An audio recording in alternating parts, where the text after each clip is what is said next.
Welcome to my channel, History of Whisper. She was just another commercial pilot flying a routine 737 from Dallas to LA.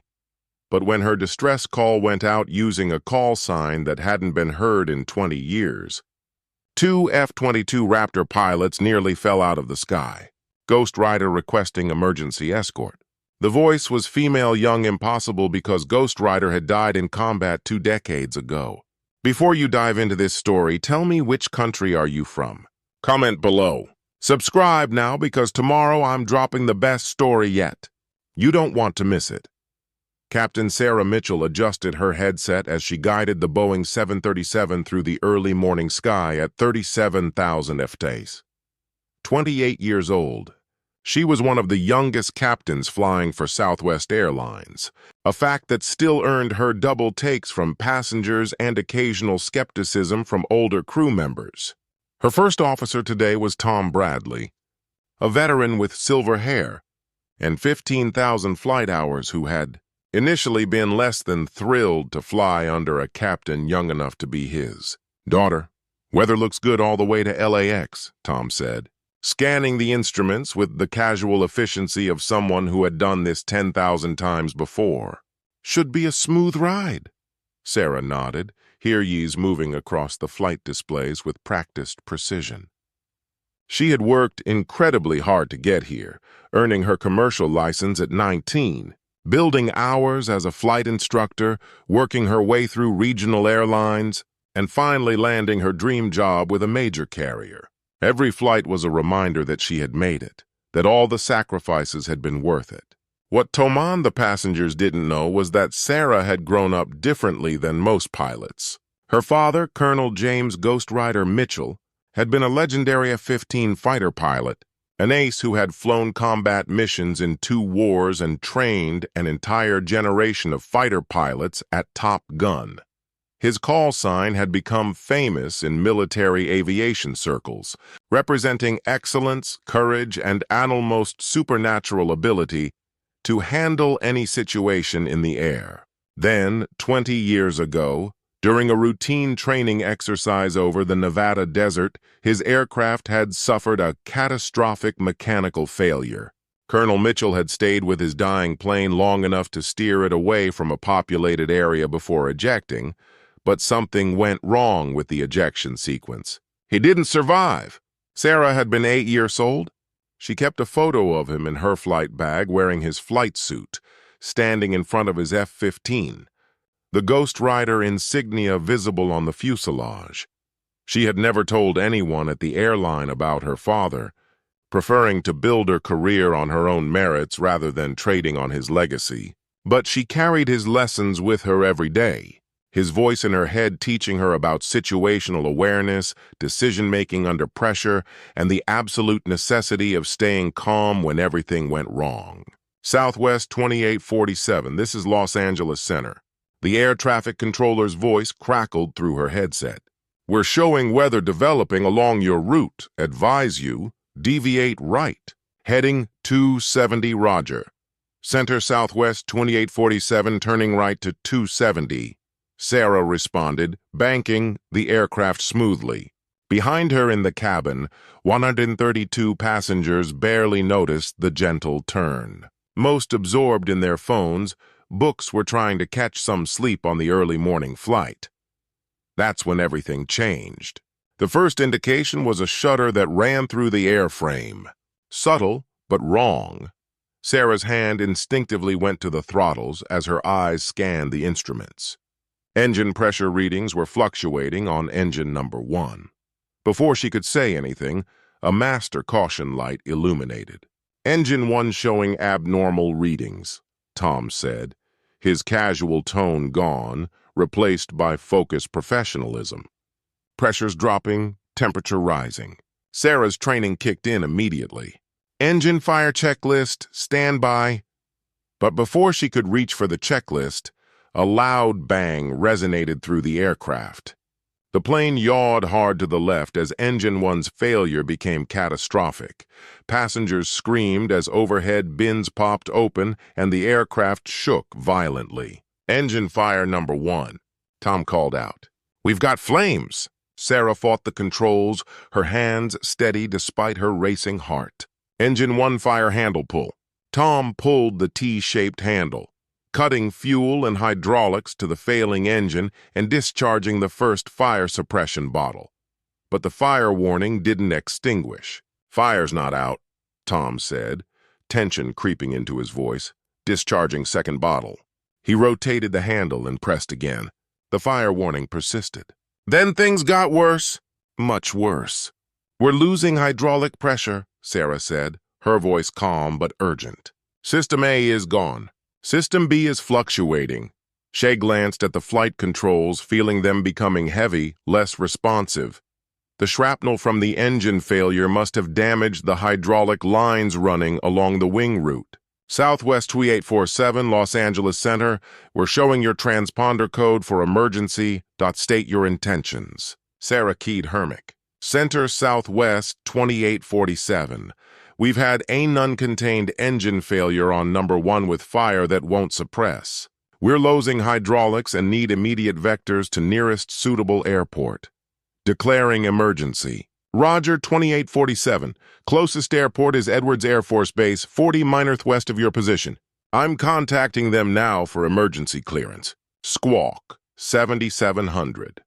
Edwards, her father's old base, the place where he'd trained, where he had taught others, where his legend had been born. Sarah pushed the thought aside and focused on keeping the aircraft flying. But the situation was deteriorating rapidly. "We've lost System B hydraulics," Tom announced. "System C is all we have left, and it's showing degraded pressure." Sarah felt it in the controls. The 737 was becoming sluggish, fighting Heron puts. With only one engine and degraded hydraulics, they were in serious trouble. She needed to get this aircraft on the ground and fast. "Center Southwest 2847. We need priority handling. We're losing flight controls." "Roger, 2847. You're clear." "Direct Edwards. Descend and maintain flight level 250. I've notified Edwards Command. They're rolling emergency equipment and clearing the airspace." Sarah began the descent. Another voice came over the radio, different from the air traffic controller. This one was sharp military, overlaid with the slight distortion of a tactical radio. "Southwest 2847, this is Viper 11, aft flight of 2 F-22s out of Edwards. We've been scrambled to escort you in. We're coming up on your 6 Agao." Sarah glanced out her window and saw them. 2 of the most advanced fighter jets in the world, climbing toward her position with incredible speed. Within seconds, they pulled alongside, one on each wing, close enough that she could see the pilots in their cockpits. "Southwest 2847, Viper 111 has visual." The lead F-22 pilot said, "We can see damage to your left engine and wing. There's still smoke trailing."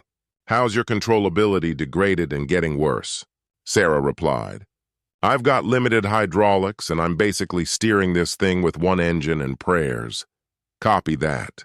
We're going to stay with you all the way down.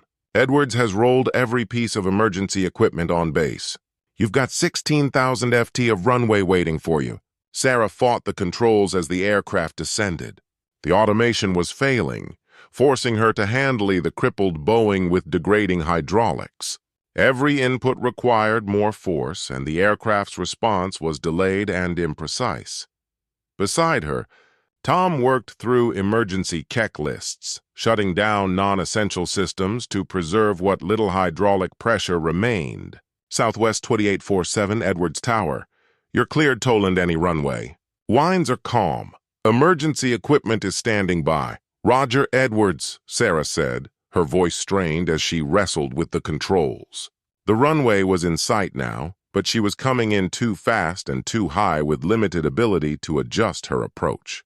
That's when the third hydraulic system failed completely. "That's it," Tom said, his voice tight. "All hydraulics are gone." "Sarah, we have no flight controls." The yoke in Sarah's hands became dead weight. The pedals wouldn't move. They were flying a 200,000 lb aircraft with no way to steer it except the thrust from their remaining engine. It was a scenario that had killed crews before, an almost unreoverable emergency. In that moment, With death approaching at 300 mmmi, with 132 passengers behind her, counting on her to save them, Sarah heard her father's voice from 20 years ago. They'd been in his home simulator, and he was teaching her about asymmetric thrust control, a technique so advanced that most commercial pilots never learned it. Listen to me. His voice echoed in her memory. If you ever lose all hydraulics, the only thing you have left is your engines. You can steer with thrust alone, but it takes finesse. Add power to turn one way. Reduce it to turn the other. Use tiny adjustments. Feel the aircraft. Don't fight it. Sarah keyed her radio, and for the first time in 20 years, a call sign that had been retired spoke again. Viper 111, this is Ghost Rider. I've lost all flight controls. I'm going to attempt a thrust-only landing. I need you to talk me through this approach because I'm coming in fast and I only get one shot. There was a long silence on the radio. Then the F-22 pilot's voice came back, but it had changed. The professional detachment was gone, replaced by shock and something else. Emotion. Say again, your call sign. Ghost Rider, Sarah repeated, her hands on the throttles, making micro-adjustments to keep the aircraft level. And yeah, I know what you're thinking. I'm his daughter, Captain Sarah Mitchell. My dad was Colonel James Mitchell. He taught me everything, including how to fly when you've got nothing left but engines and guts. Another voice broke in. This one from the 2nd F-22. Ghost Rider, this is Viper 12. I trained under your father at Nellis. He was the best pilot I ever knew. If you're half the pilot he was, you're going to make this landing. Roger that, Viper 12, Sarah said. And despite the terror and the impossible situation, she felt a surge of determination. Let's prove that Ghost Rider's daughter can fly. The F-22 pilots bracketed her aircraft, calling out altitudes, airspeeds, and distances to the runway. Sarah worked the throttle for their main engine like a sculptor working clay, adding power to lift the nose, reducing it to let it fall, using thrust vectoring in ways that weren't in any commercial pilot's manual, but that her father had drilled into her during countless hours in his simulator. You're high and fast. Ghost Rider, Viper 111 called. Recommend you deploy your gear now. Use the drag to slow down. Sarah reached for the landing gear lever and pulled it.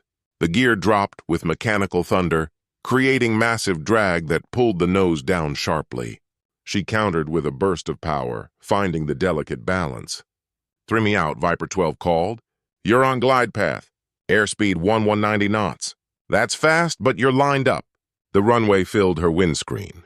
Sarah's hands moved constantly on the throttle, making adjustments every second. Too much power and she'd balloon over the runway. Too little and she'd drop like a stone. She had to hit the narrow window where she could get the aircraft on the ground in one piece. 1 mile, Ghost Rider. You've got this. Tom beside her had gone silent, his hands gripping the armrests. In the cabin, flight attendants had the passengers in brace positions. Everyone knew this was going to be rough. Sarah saw the runway threshold approaching and made her final adjustments. She added a burst of power to arrest the descent rate, then cut it at the last second. The main gear hit the concrete with tremendous force, blowing both tires instantly. The aircraft bounced, came down again, and Sarah fought to keep it centered using only differential thrust. The nose gears slammed down. They were on the ground, but traveling at over 150 knots with no brakes, no steering, just momentum and physics. Sarah cut their main engine completely and watched the end of the 16,000 FT runway rushing toward them. Come on, she whispered. Come on, slow down. The aircraft began to decelerate, friction and drag doing their work. 8,000 FT of runway left.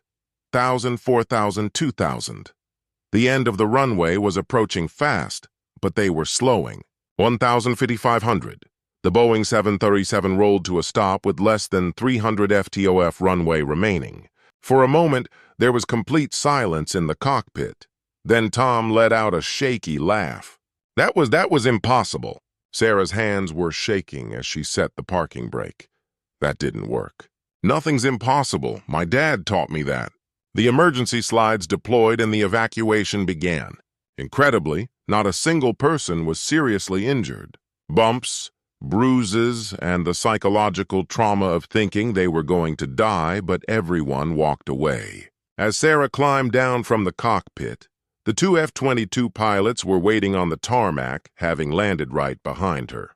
They had removed their helmets and both were staring at her with expressions of awe. "Captain Mitchell," the lead pilot said. "I'm Major Rick Carson, call sign Viper. This is Captain Dave Thompson, Viper 2. I don't know how you did what you just did, but that was the most incredible piece of flying I've ever witnessed." "I had good teachers," Sarah said.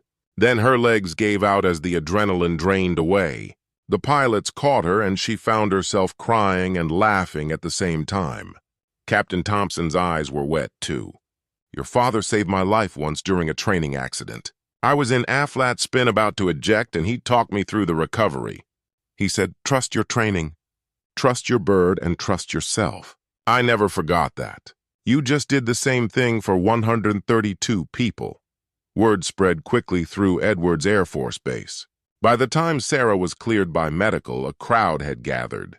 Pilots, ground crew, maintenance personnel, all wanting to see the commercial pilot who'd flown a crippled airliner like a fighter jet and landed it using techniques that most of them had only read about.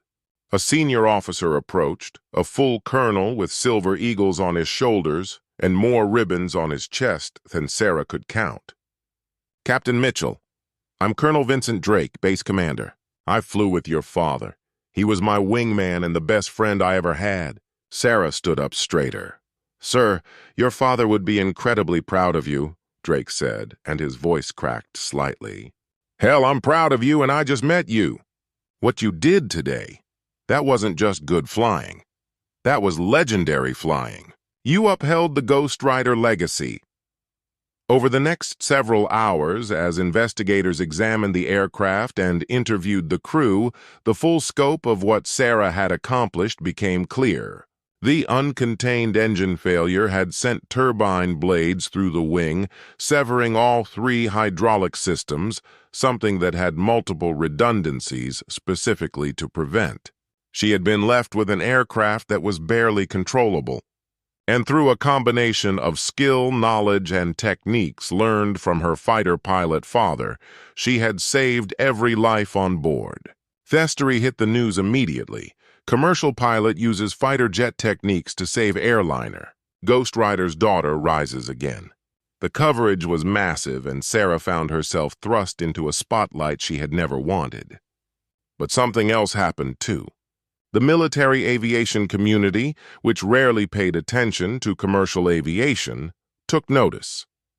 Sarah was invited to speak at Top Gun, at the Air Force Academy, at training squadrons around the world. She became a bridge between military and commercial aviation, teaching techniques that her father had taught her, demonstrating that the lessons of fighter aviation could save lives in the commercial world. Southwest Airlines promoted her to check airmen, making her responsible for training other pilots. She developed a new emergency procedures course that incorporated lessons from military aviation, teaching commercial pilots techniques they had never been exposed. The FAA took notice and began incorporating some of her teachings into standard training programs. 6 months after the incident, Sarah returned to Edwards Air Force Base for a ceremony. The Air Force was dedicating a memorial to her father, 20 years after his death, but they were also doing something unprecedented. They were awarding Sarah the Distinguished Flying Cross, one of the highest honors for aviation rarely given to civilians. As she stood in her Southwest Airlines uniform, surrounded by fighter pilots in their flight suits, Colonel Drake presented the medal, Captain Sarah Mitchell, in recognition of extraordinary achievement while participating in aerial flight. Your actions on the date in question demonstrated exceptional skill, courage, and dedication to duty. You upheld the finest traditions of aviation and brought great credit upon yourself and your profession. By order of the Secretary of the Air Force, you are hereby awarded the Distinguished Flying Cross." The fighter pilots around her came to attention and saluted. Sarah, tears streaming down her face, saluted back. That evening, she stood alone by her father's memorial, a granite stone with his name, rank, and call sign engraved on it. She placed her hand on the cold stone and spoke quietly. "Hey, Dad, I know it's been 20 years. I'm sorry I don't visit more often, but I wanted you to know that everything you taught me, all those hours in the simulator that Mom thought were silly, all the fighter pilot wisdom you drilled into my head, it mattered. It saved 132 people. You saved them through me." She pulled out her wings. The commercial pilot wings she had earned through years of hard work, and pinned them to thin memorial stone alongside the fighter pilot wings that were already there. "I was just flying commercial, Dad. Just another airline captain flying another routine flight. But when it mattered, when everything went wrong, I was Ghost Rider's daughter, and that made all the difference." As she walked back toward the base, the sun setting behind her, 2 F-22s screamed overhead in a missing man formation, the traditional fighter pilot salute to fallen comrades. But this time, it wasn't just for Colonel James Ghost Rider Mitchell. It was for his daughter, too, who had proven that legions could be passed down, that call signs could live again, and that sometimes the greatest pilots weren't the ones flying the fastest jets, but the ones who could save lives when everyone else had given up hope. Sarah Mitchell had started that day as just another commercial pilot flying just another flight, but when her aircraft failed and death seemed certain, she had reached into her past, into her father's teachings, and pulled out a miracle. She'd used fighter pilot techniques to save a commercial airliner, and in doing so, she had brought the Ghost Rider call sign back to life. The F-22 pilots who'd escorted her in would tell the story for years. The passengers she saved would never forget her. And in every military and commercial flight school, her landing would be studied as an example of what was possible. When skill met courage met determination, she had been flying commercial. But in the moment that mattered most, she had flown like a fighter pilot, like her father, like a legend.